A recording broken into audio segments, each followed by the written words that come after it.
महत्वाची बातमी तिकडे सोलापूरमध्ये दोन तरुणांना बेदम मारहाण करण्यात आली। गोपीचंद पडळकरांच्या समर्थकांनी मारहाण केल्याचा आरोप आहे। तर 3 वर्षांपूर्वी गोपीचंद पडळकर यांच्या गाडीवर दगडफेक करणाऱ्या अमित सुरवसे याला बेदम मारहाण करण्यात आली। तर शरणू हांडेसह 5 ते 6 साथीदारांनी मारहाण केल्याचा आरोप आहे। सोलापुरातील मल्लिकार्जुन नगर परिसरातील घटनेदरम्यान या प्रकरणांमध्ये कोणताही गुन्हा दाखल झालेला नाहीये। तर सोलापूरमध्ये दोन तरुणांना बेदम मारहाण करण्यात आलेली आहे। मारहाणीची ही दृश्य देखील आपण पाहतोय।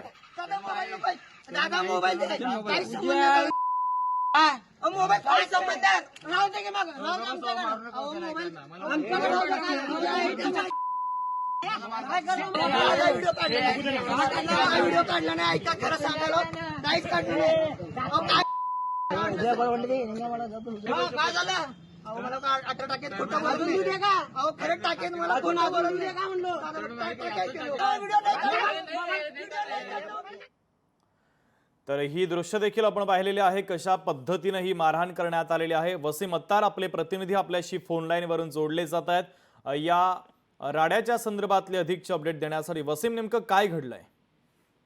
शुभम, निश्चितच पाहायला गेलं तर सोलापुरात जे आहे ते आमदार गोपीचंद पडळकरांच्या समर्थकांनी जे आहे ते दोन तरुणांना मारहाण जे आहे ते केलेली आहे आणि त्याचा व्हिडिओ जो आहे तो आता सोशल मीडियावरती व्हायरल झालेला आहे।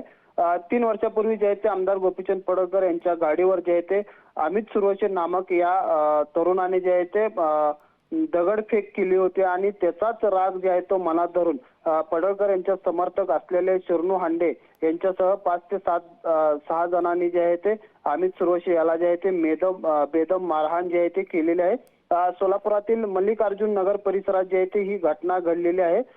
3 वर्षापूर्वी गोंगडी बैठकी निमित्ताने जे आहे ते पडळकर सोलापुरात आले होते व त्यावेळी जे आहे ते जो युवक आहे अमित सुरवसे यांनी जे आहे ते गोपीचंद पडळकर यांच्यावरती दगडफेक केली होती। दरम्यान जे आहे ते या प्रकरणी कोणताही गुन्हा जे आहे ते पोलिसात दाखल झालेला नाही।